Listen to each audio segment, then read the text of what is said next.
Hello and welcome to our first episode of Transfer Talk with me, Dr. John Mills. Today we have a lot to get through, so let's jump in. So the first one we're going to talk about is İlkay Gündoğan, scorer of 2 goals today in the FA Cup final. Potentially going to Barcelona. This has been a rumour that's been floating around for a little while. I think there's about a 50-50 chance that he'll go there. From what I understand, it's a 3-year contract they're offering, whereas Manchester City are only offering a 1-year contract, possibly a 2. I think their policy is a 1-year contract, though, for players over the age of 30. Given that Gündoğan is developing like a fine wine at the moment, I think it's a fairly good chance that Manchester City will keep him. They're obviously in a much stronger position to win trophies than Barcelona are at the moment, so from the player's perspective, if he can have some kind of assurances that there are additional contracts on the way, then I'm sure there'll be some kind of workaround that they can achieve. If Gündoğan does go to Barcelona, however, Manchester City appear to have already lined up his replacement in Mateo Kovacic from Chelsea for 35 million. I wouldn't say he's quite the same sort of player. He's very good at carrying the ball, and that is an important skill that Gündoğan brings to the Manchester City team. He doesn't quite have the same level of finesse, doesn't have the same eye for goals, doesn't play quite as far forward as Gündoğan often does. I'd say Gündoğan's more of an 8 to a 10, whereas I would say Kovacic is more of an 8 to a 6. But either way, good player, able to perform very similar functions in most of the key things that Gündoğan is required to do for Manchester City. I think the goals, the assists and things like that are really icing on the cake for what Guardiola wants from that player in that position. The third transfer we're going to talk about today is Declan Rice, another midfielder who is very coveted at the moment. We're led to believe that Arsenal have agreed terms for the midfielder. Bayern Munich had been sniffing around with a £96 million bid.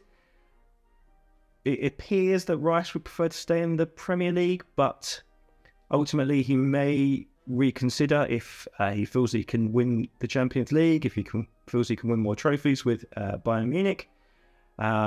We will kind of wait and see on that one, but it looks pretty certain that Rice will be moving on this summer. Another man that's moving from a midfield position, and Rice was once heavily linked with Chelsea, is Mason Mount, who is moving from Chelsea, it appears, this summer. He's been in protracted contract talks with Chelsea for some time, and it would seem that this summer is the summer that he is going to be off, which will disappoint many Chelsea fans, although they've been criticising him quite a lot as well on social media for his end result. It looks like Manchester United would like the player and are offering either a cash or cash plus player deal. I have heard that Maguire might be as part of the deal. If that's the case, Chelsea's transfer policies over the last 12 months or so have been unusual. Yeah, they don't really need centre-backs at the moment, but if they are going for Maguire, it'll be a strange move nonetheless.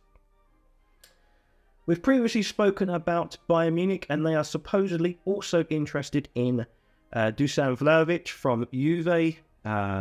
There's a number of teams that are supposedly interested in the striker as well, Manchester United and Atletico Madrid. From what I understand, Atletico are negotiating a swap deal with Alvaro Morata to go back to Juventus for his 3rd spell. It would be a strange one, but Juve have been doing some strange transfers over the last couple of years, which have got them into some financial trouble.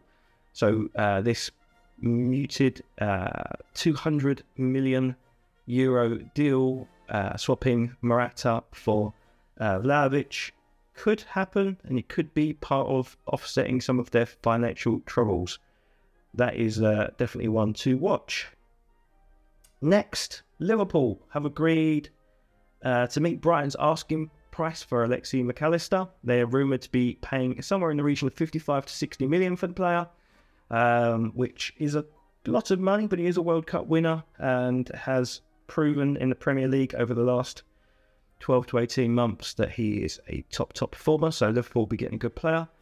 Whether he's a player Liverpool most urgently need at the moment, I'm not entirely sure. They seem to have an abundance of attacking talent. It seems to me that their midfield does need a refresh. Fabinho and Henderson are not getting any younger. Is McAllister that player? I'm not sure he is. They've also got Thiago as well. We'll have to see what Klopp's scheming there. He's obviously been trying to bring Alexander-Arnold more into the midfield following Guardiola's trick of bringing the right back into being more of a central midfielder role. Exciting times, I think, for Liverpool next year to see what they can do with this new system. Can they get back to their winning ways after this rocky season? McAllister will certainly help. He's a very good player. But I would expect to see more changes coming in and out of Liverpool this summer. Okay, what next? Messi played his last game for PSG. I think it was either tonight or last night. I can't remember off the top of my head. So he's back being a free agent, and Barcelona have been rumoured to be interested in re-signing their former talisman. Whether they've got the financial conditions to be able to do that seems to be the constant conversation with Barcelona at the moment. Whether Messi would want to go back, given the relationship souring that had previously happened during his departure from the club 2 years ago. Inter Miami are also rumoured to be interested in the player, and there's also been a lot of rumours about the Saudi League trying to recruit Messi as well.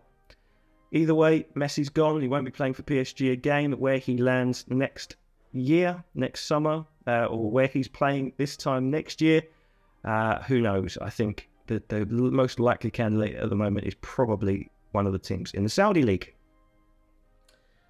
Continuing with La Liga and Spanish football. Kind of. So Benzema has also been linked with a move to the Saudi League. The player's 35, has got 1 year left on his contract with Real Madrid. Rumour has it that the Saudi League have offered a huge salary of 100 million euros per year. And guy in the twilight of his career like Benzema, it's very difficult for these players to be rejecting that kind of money. Whether he wants to stay at Madrid and go out as a legend of the club, I think one of the things with the Saudi League that is offering these players is it's not a direct rival to the traditional kind of top 5 leagues. It's a different competition in terms of the Asian Cup. So it's a bit like moving to the MLS was 10 years ago. These players feel that they can leave their clubs, retain their club status without having to come back and play against them. So I think there's a fairly good likelihood we're going to see a massive influx of European players into the Saudi League this summer following Ronaldo's move last January. Sergio Ramos is another player that's leaving Paris Saint-Germain, also likely to go to the Saudi League. Benfica and Inter Milan are both chasing Jordi Alba, who was let go, or he had his contract terminated earlier this week for Barcelona. What else do we have? Jude Bellingham is likely to confirm his move to Real Madrid next week after being named Bundesliga Player of the Season this season. The figures we're talking about are somewhere around 100 million euros for a signing fee. And it's a summer of change by all accounts at Real Madrid, with Asensio going on a free transfer, and Eden Hazard today announcing that his contract has been terminated as well. Where he ends up next, or if he retires, is also another topic of debate. In Italy, we've already talked about Juve, but at AC Milan, we've already heard that Zlatan Ibrahimovic will be leaving the club at the end of his contract on the 30th of June. The 42-year-old has been plagued by injuries this season, but has obviously legendary status within the game. It's rumoured that Monza are interested in signing him for one more season. From what I've heard, it seems that he is keen to try to play for one more season. and Monza would be a good fit. It'd be good for them to raise their profile within the game, to recruit more players alongside, and it would be good for him to potentially get another season in Serie A under his belt. He's proven he can keep doing it. If his body will allow him the ability that he has as a player, he's not going to change. He's going to score goals in Serie A regardless of which team he is playing for. After João Felix left Chelsea earlier this week, he's obviously back at Atletico Madrid, and it is rumoured that both Aston Villa and Newcastle are chasing him. Whether that proves to have any reality or not, we will see.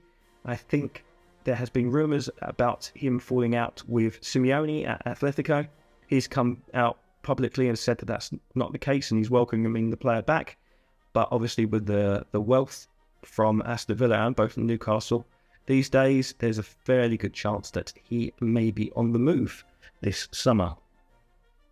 Other players potentially on the move are Trevor Chalobah from Chelsea to Inter Milan. Again, massive squad. They have to have a bit of a clear out. And Chalobah, along with a number of other academy graduates, people like Ruben Loftus-Cheek, are rumoured to be heading to Italy. We will see after Mauricio Pochettino gets his feet under the desk at the club a little more and starts cutting some of the fat. But there's no doubt that squad needs a restructure given the results they've had so far this year.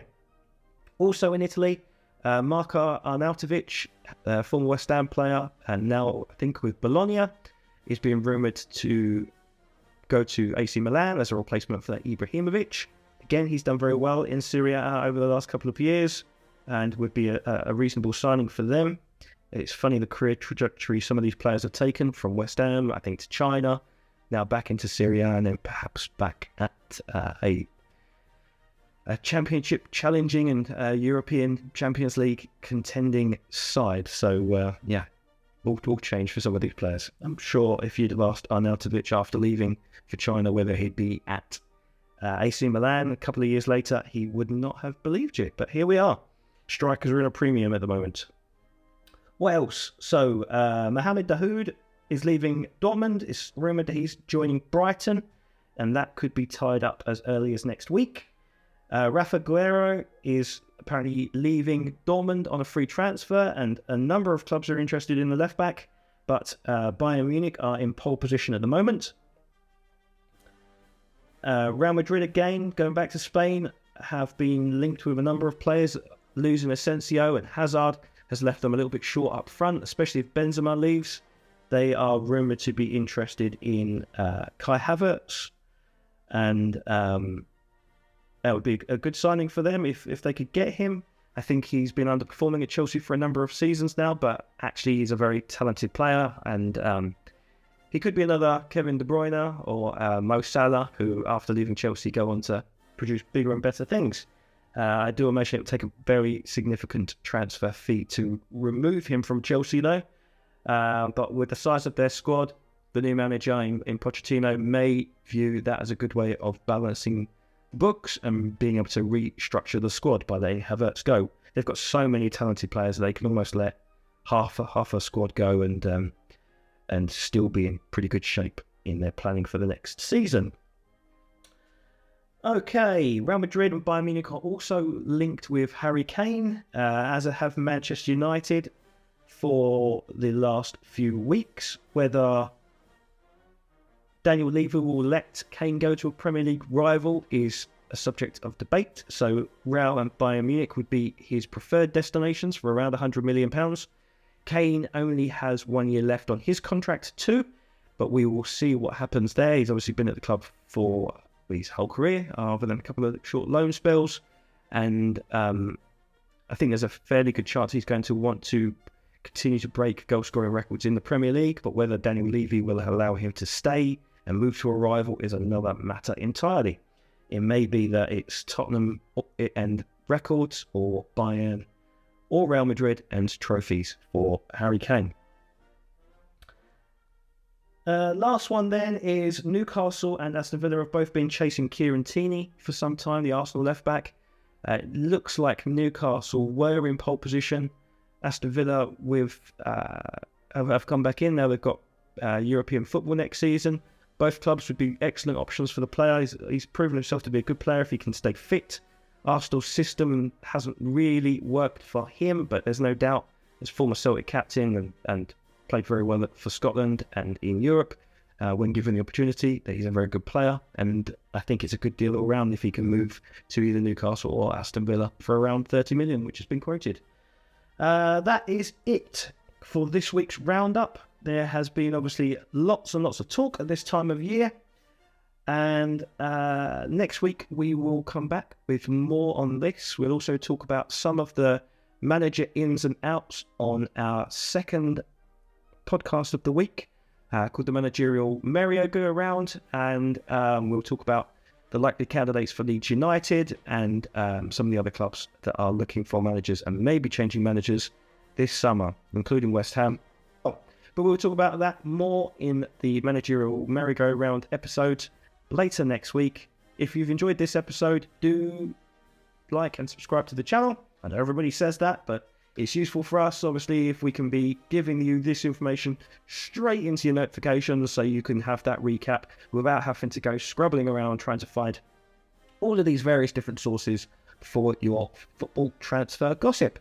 Thanks very much for watching, and we'll see you next week.